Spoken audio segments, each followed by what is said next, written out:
Hello दोस्तों, आज हमारी फाइनेंस मिनिस्टर निर्मला सीतारमन जी ने बजट का अनाउंसमेंट कर दिया। और बजट का जैसे ही अनाउंसमेंट हुआ है वैसे ही रेलवे स्टॉक्स है उसमें गिरावट देखने को मिल रही है। तो चलिए देखते हैं कि इसके पीछे क्या रीजन है और ये गिरावट कब तक रहेगी। तो चलिए स्टार्ट करते हैं। तो अगर हम बात करें आज के बजट की, तो इसमें जो रेलवे का प्रोविजन किया गया है कैपिटल एक्सपेंसेस को, वो टोटल दिया गया है 2.55 लाख करोड़। ठीक है। वहीं अगर हम पिछले साल की बात करें तो 2.4 लाख करोड़ दिया गया था।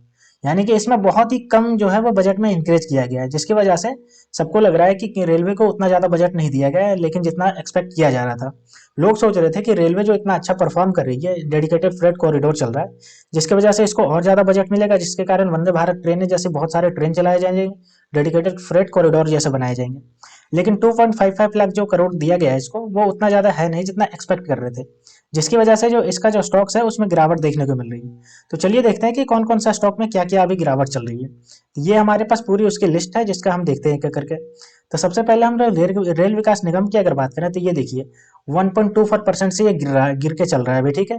वहीं अगर हम IRFC की बात करें, इंडियन रेलवे फाइनेंस कॉर्पोरेशन, तो ये देखिए ये जो है ये फ्लैट चल रहा है। IRFC जो है ये देखिए फ्लैट चल रहा है। ठीक है। वहीं हम आगे इरकॉन को देख लेते हैं, तो इरकॉन इंटरनेशनल जो है वो देखिए 1.5% से ये भी नीचे चल रहा है, डाउन चल रहा है। रेलटेल कॉर्पोरेशन इंडिया लिमिटेड को अगर हम देख लेते हैं तो 2.6% से ये भी डाउन चल रहा है। टेक्समैको रेल इंजीनियरिंग को देख लेते हैं तो ये भी देखिए आपका 1.2% से ये डाउन चल रहा है। यानी कि इसमें जो बजट का जितना एक्सपेक्टेशन था, कम से कम 20 या 30% से बढ़ जाता। 2.4 लाख करोड़ जो पिछला का बजट था, उससे बढ़ा नहीं, 2.55 लाख करोड़ हुआ, यानी कि बहुत ही कम है, जिसकी वजह से ये सब में गिरावट देखने को मिल रही है। अब हम चलिए कि निर्मला सीतारमन जी ने और क्या क्या अनाउंसमेंट किया है रेलवे को लेकर के। तो ये हमारे पास पूरी उसकी अनाउंसमेंट की लिस्ट रही। ठीक है। तो हम एक एक करके पढ़ लेते हैं इसमें क्या है। तो उन्होंने कहा है कि ये जो प्लान है ये कर रहे हैं वो 40,000 नॉर्मल बोगी को वंदे भारत बोगी में कन्वर्ट करने का, वंदे भारत स्टैंडर्ड की बनाएंगे। ठीक है। दूसरा उन्होंने कहा कि एक्सपेंड करेगी। ठीक है। मेट्रो रेल को एक्सपेंड करेगी, नमो भारत को करेगी और अलग अलग सिटी में, यानी कि जहां जहां पे मेट्रो रेल नहीं है या फिर नमो भारत ट्रेन जो है नहीं है, तो उन सबको एक्सपेंड करेगी। ठीक है। उन्होंने कहा कि 3 मेजर इकोनॉमिक कॉरिडोर बनाएगी, रेलवे कॉरिडोर बनाएगी। ठीक है। इसका प्रोग्राम बनाएगी। कौन कौन से नाम होंगे? तो इसका जो पहला नाम होगा एनर्जी एंड मिनरल कॉरिडोर, ये पहला नाम होगा। दूसरा जो नाम होगा ये आपको देखिए पोर्ट कनेक्टिविटी कॉरिडोर, यानी कि पोर्ट से सीधा मतलब जितना भी सामान आता है जो हमारे पोर्ट पे आता है, उसको सीधा एकदम शहरों तक ले जाने के लिए पोर्ट कनेक्टिविटी कॉरिडोर बनाएगी।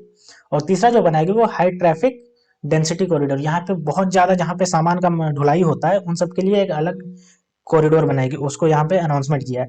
तो यानी कि हम कुल मिलाकर के बात करें तो इसमें 40,000 जो बोगी है उसको वंदे भारत की तरह एक्सपेंड करेगी, मेट्रो रेल को और नमो भारत को अलग अलग सिटियों तक पहुंचाएगी, और 3 मेजर कॉरिडोर बनाएगी। ठीक है। रेलवे सेक्टर में, जिसका नाम होगा energy mineral and cement corridor, port connectivity corridor और हाई ट्रैफिक डेंसिटी कॉरिडोर। अब हम देख लेते हैं कि स्टॉक रैली जो चल रही थी रेलवे सेक्टर में, उसमें कितना कितना किसको ज्यादा यहाँ पे स्टॉक रैली का बेनिफिट देखने को मिला था। ठीक है।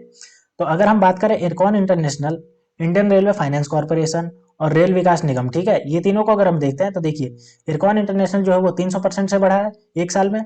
वहीं अगर हम IRFC को बात करते हैं तो ये 400% से बढ़ा है। और ये जो आपका रेल विकास निगम है ये आपका लगभग 936% से बढ़ा है। ठीक है। यानी कि इन सब के रेलवे स्टॉक में बहुत ज्यादा रैली देखने को मिली थी। और इसके पीछे एक्सपेक्टेशन ये था कि जैसे पिछली बार 2.4 लाख करोड़ का एलोकेशन किया गया था रेलवे को, वैसे ही इस बार 10 या 20% कम से कम ही बढ़ाया जाएगा, जिसके कारण इनका जो ग्रोथ होगा वो बहुत ज्यादा होगा। लेकिन वैसा कुछ देखने को मिला नहीं इस बजट में।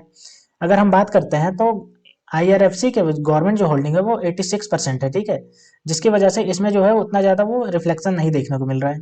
अब हम बात करते हैं कि हमारे रेलवे मिनिस्टर जो अभी वर्ल्ड इकोनॉमिक फोरम में गए थे दावोस, ठीक है, अश्विनी वैष्णव जी, उन्होंने रेलवे को लेकर के कहा है कि हमारा जो प्रोग्रेस है कि वो बहुत ज्यादा एक्सपेंशन पे चल रहा है, मॉडर्नाइजेशन ऑफ रेलवे चल रहा है। ठीक है। बहुत ज्यादा ह्यूज चल रहा है।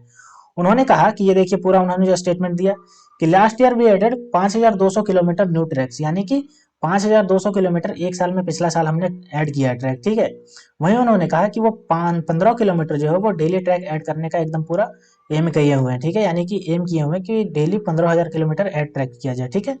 साथ ही उन्होंने कहा कि पिछला साल जो हमारा 2.4 लाख करोड़ का हमें मिला था, ठीक है, उसमें से हमने 77% का है जो कंप्लीट कर दिया है, यानी 77% यूज करके उसको रेलवे में कंप्लीट कर दिया है। जितना भी हमें बजट मिला था उसका 77% हमने लगा करके रेलवे में उसको चालू कर दिया है। तो आज के बजट से रेलवे को कुछ खास फायदा देखने को मिला नहीं, क्योंकि रेलवे के बजट में उतना ज्यादा जितना 10 या 20% का लगाया जा रहा था कि इसमें इंक्रीज किया जाएगा, उतना किया नहीं गया। 2.4 लाख करोड़ पिछला साल था, जो कि इस बार 2.55 लाख करोड़ किया गया, जिसकी वजह से आज का जो रेलवे स्टॉक है वो ज़्यादातर गिरते ही जा रहे हैं। ठीक है, और इसका जेन्युइन रीजन भी है गिरने का, क्योंकि इन्वेस्टरों को लग रहा है कि इसमें उतना ज़्यादा ग्रोथ होगा ही नहीं, क्योंकि इसका बजट ही नहीं मिला उतना।